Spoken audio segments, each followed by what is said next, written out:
નમસ્કાર દોસ્તો, video number આપણો 18 નવોદય પ્રવેશ પરીક્ષા વિભાગ 2 અંકગણિત ચાલે છે. એમાં છઠ્ઠું ચેપ્ટર છે દશાંશ, અપૂર્ણાંક અને તેમના પરની મૂળભૂત ક્રિયાઓ. ચલો ત્યારે એકદમ નવા લેટેસ્ટ વિડીયો મેળવવા માટે આજે જ ચેનલ પર જોડાઈ જાઓ દોસ્તો. જે પણ મિત્રો નવા છે એમના માટે ખાસ સૂચના, પ્લે સ્ટોર પર જઈને GUID લખો અથવા તો નીચે ડિસ્ક્રિપ્શનમાં લિંક આપેલી છે. તો આ એપ્લિકેશન, આ સિમ્બોલ વાળી એપ્લિકેશન ડાઉનલોડ કરો. અહીંયા તમારા ધોરણ 5 નું આખું ફોલ્ડર છે, અંદર જેટલો ખજાનો છે લૂંટી લો. નીચે નવોદયનો પ્રવેશ પરીક્ષાનો પણ ખજાનો છે દોસ્તો. અને ખાસ સૂચના કે જે પણ મિત્રોને નવોદય પરીક્ષા સારા માર્કે સારા મેરિટે પાસ કરવી છે એ લોકો આ એપ્લિકેશન ખાસ પોતાના મોબાઈલમાં રાખે દોસ્તો. જે પણ મિત્રો ચેનલ પર નવા છે, હજુ સુધી આજે પહેલી વખત વિડીયો જોઈ રહ્યા છે એ લોકો ચેનલને સબસ્ક્રાઇબ કરો અને વિડીયોને લાઈક કરો દોસ્તો. કમેન્ટમાં યસ સર લખવાનું ભૂલવાનું નથી અને મિત્રો સાથે વિડીયો ગમે તો શેર કરો. ચલો ત્યારે પ્રશ્ન નંબર 11 આપણે આગળ 10 પ્રશ્નો જોયા. 11મો પ્રશ્ન જોઈએ દોસ્તો. 6.666, 6.66 તથા 6.06 નો સરવાળો કેટલો થશે? 2017 માં પૂછાયેલો દાખલો છે. આપણને ઓપ્શન આપેલા છે. તમે કમેન્ટમાં દોસ્તો મને ABCD ઓપ્શન જણાવી શકો છો. જોઈએ તમારા કેટલા સાચા પડે છે, અથવા વિડીયો પતે એટલે ટોટલ 10 માં તમારે કેટલા સાચા પડે એ પણ તમે જણાવી શકો છો. ચલો 1.9386, 19.386, 193.86 કે 1938.6. તો આપણને સરવાળો કરવાનું કીધું છે કે જ્યારે પણ આવો સરવાળો કરવાનું કહે દોસ્તો ત્યારે ખાસ વસ્તુ યાદ રાખવાની કે પોઈન્ટની નીચે પોઈન્ટ હોવા જોઈએ. 6.06 જુઓ, જો તમે પોઈન્ટની નીચે પોઈન્ટ મૂકવાની ભૂલ કરી તો તમારો દાખલો પડી જાય ખોટો. જો અહીંયા 6, અહીંયા 6 ને 6 12.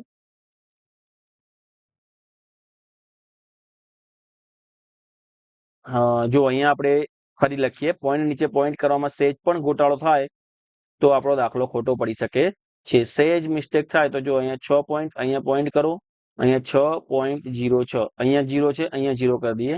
આપણે 3 નો સરવાળો કરી દઈએ તો અહીંયા 6 આવી ગયા. અહીંયા 6 તરી 18 નો 18, વધી પડી 1, 6 દુ 12 ને 1 13 નો તગડો આવી ગયો, વધી પડી 1, 6 અહીં પોઈન્ટ નો પોઈન્ટ આવી ગયા, 6 તરી 18 ને 1 19.386. તો જવાબ આવશે બી 19.386. ચલો દાખલા નંબર 2 જોઈએ કે જો 5.28 ગુણ્યા 0.8 બરાબર 4.224 છે તો 52.8 ગુણ્યા 0.8 ની કિંમત કેટલી થાય?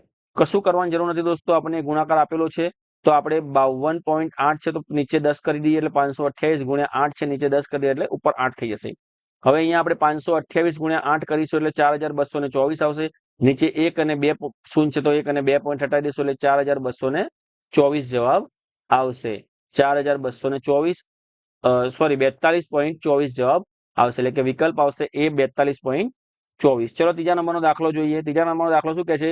4137 ભાગ્યા 1.75 બરાબર 23,364 છે તો 41.75 ભાગ્યા 17.5 ની કિંમત કેટલી થાય? 4 ઓપ્શન છે, ABCD. તમે ઓપ્શનમાં જે પણ તમને સાચો લાગે જવાબ તમે વિડીયોને સ્ટોપ કરીને જોઈ શકો છો દોસ્તો.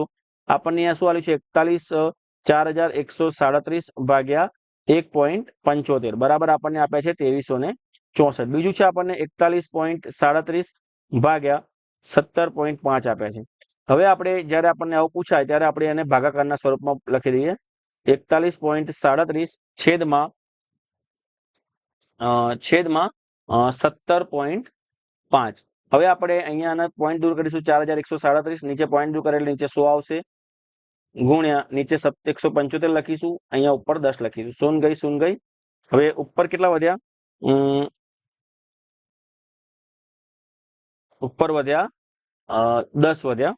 હવે આપણે આને ભાગાકાર કરીશું તો ભાગાકાર આવશે આનો 2.364, એટલે કે બી જવાબ આવશે 2.364. ચલો ચોથો દાખલો. 48.480 ને 8 થી ભાગાકાર કરતા ભાગફળ કેટલું આવે? આપણે લખી લઈએ 48.480 ભાગ્યા 8.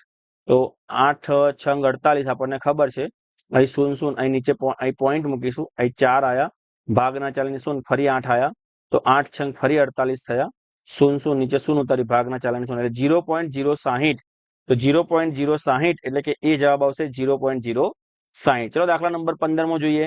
આપણને કહે છે 1 દશાંશ વત્તા 11 સત્તાંશ વત્તા 111 સહસ્ત્રાંશ એટલે કે 1000 છે નું સમતુલ્ય દશાંશ સ્વરૂપ એ બરાબર 1.111, 0.321, 0.111 કે 0.1111. તો જ્યારે આપણને આવું પૂછાય ત્યારે આપણે એનો લસા લેવાનો, આપણે આ કરી દઈએ. લસાની જરૂર નથી દોસ્તો. અહીં નીચે 1 શૂન્ય છે એટલે 1 પોઈન્ટ મૂકીએ આપણે, વત્તા 2 શૂન્ય છે એટલે 0.11 કરીએ, વત્તા 3 શૂન્ય છે એટલે 0.111 કરીએ.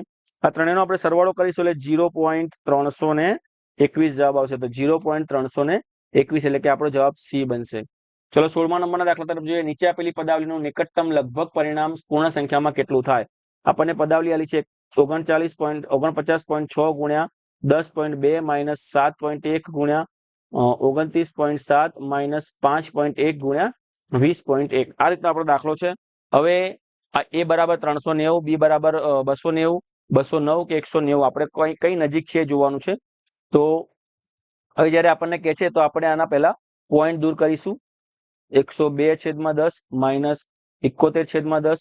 તમને ખબર છે કે હું નીચે 10 કેમ લખું છું? કારણ કે પોઈન્ટ પછી એક જ અંક છે એટલે ગુણ્યા 201.10. બરાબર. હવે જો અહીંયા આપણે શું કરીશું? અહીંયા આપણે આનો ગુણાકાર કરીશું તો 50,000 મેં ગુણાકાર કરી દીધો છે. 50,592 છેદમાં દાયા દાયા 100 થઈ જશે. આ બંનેનો ગુણાકાર કરીશું તો 210 2087 છેદમાં 100 થઈ જશે. અહીંયા ગુણાકાર કરીશું તો 10,251 છેદમાં 100 થઈ જાય. બધાની નીચે 100 સરખા છે એટલે લસા થઈ ગયો છે 100. આપણે ઉપર બાદ બાકી કરીશું 50,592 માઇનસ 10,251. આની તમે બાદ બાકી કરશો તો આની બાદ બાકી આવશે 19,254. નીચે આપણા 100 છે તો 192.54 જવાબ આવે. નીચે 100 છે, 2 શૂન્ય છે એટલે 2 પોઈન્ટ કાપીશું. હવે 192.54 છે તો 192.54 તો કઈ વિકલ્પમાં છે નહીં, પણ એ શું કહે છે? પરિણામ પૂર્ણ સંખ્યામાં નજીક કેટલું છે? તો 192 ની નજીક શું છે? તો 190 છે. તો જવાબ આવશે ડી. 190 પૂર્ણ સંખ્યામાં નિકટતમ છે. અહીંયા આપણને આપ્યું છે 140.75 ગુણ્યા 0.01 ની બરાબર છે. હવે આપણને 140.75 બી જવાબ, સી વિકલ્પ કે ડી વિકલ્પ આમાંથી શું આવે એ તમારે કમેન્ટ બોક્સમાં જણાવવાનું છે દોસ્તો. આપણે કરી દઈએ પહેલા, અને કોઈ પણ દાખલો આવે એટલે પહેલા એનું જે પોઈન્ટ છે આપણે દૂર કરી લઈશું. નીચે 1/100. આનો બંનેનો ગુણાકાર કરીશું તો આનો ઉપરનો ગુણાકાર ખબર છે આપણને 140 આટલો જ આવશે. નીચે 100 ગુણ્યા 100 કરીએ તો 10,000 થાય. બરાબર. હવે 1 2 3 4 તો 1 2 3 4 તો 1.4075 તો 1.4075 એટલે 4,075 એટલે કે સી જવાબ આવશે. ચલો 18મો દાખલો લઈએ. 0.9 ભાગ્યા 0.3 ગુણ્યા 0.3 ની કિંમત કેટલી થાય? એ બરાબર 0.01, બી બરાબર 0.1, સી બરાબર 1 કે ડી બરાબર 10. તો આપણને 0.9 આપ્યા છે તો એમણે 0.9 ને એમને જ રહેવા દઈએ. આ 3 ગુણ્યા 3 એટલે કે 0.09 કરીએ. 3 ગુણ્યા 3 અને 2 પોઈન્ટ કાપી લઈએ એટલે 0.09 થશે. હવે આપણે આનો ભાગાકાર કરીએ તો 0.9 ભાગ્યા 0.09. હવે ઉપર 9 લખીએ, નીચે 9 લખીએ. ઉપર 1 પોઈન્ટ એટલે 10 અને નીચે 2 પોઈન્ટ એટલે 100 કરીશું. 9 ઉડી જશે, 0 ઉડી જશે એટલે ઉપર બચશે ખાલી 10. તો જવાબ આવશે ડી 10. ખૂબ જ સરસ મજાનો સહેલો દાખલો હતો. 12.1 નું સમતુલ્ય દશાંશ સ્વરૂપ લખો. ઓપ્શન છે એ, બી, સી કે ડી. તો 12.1 છે આપણે 12.1 તો 1 નો 16મો ભાગ કરીએ આપણે. 1 ને તમે 16 વડે ભાગો તો 0 પોઈન્ટ અહીં 0 કરો, હજુ 0 કરો એટલે 0. હવે 16 છંગ તમને આમ તો મોઢે હોય પણ તેમ છતાં હું તમને બતાવી દઉં છું. નીચે 4 વધ્યા, નીચે ઉતારી 0. 16 દુ 32, નીચે 8 વધ્યા, નીચે ઉતારી 0 તો 16×5 = 80. તો જવાબ આવ્યો 12 કરીએ 0.0625.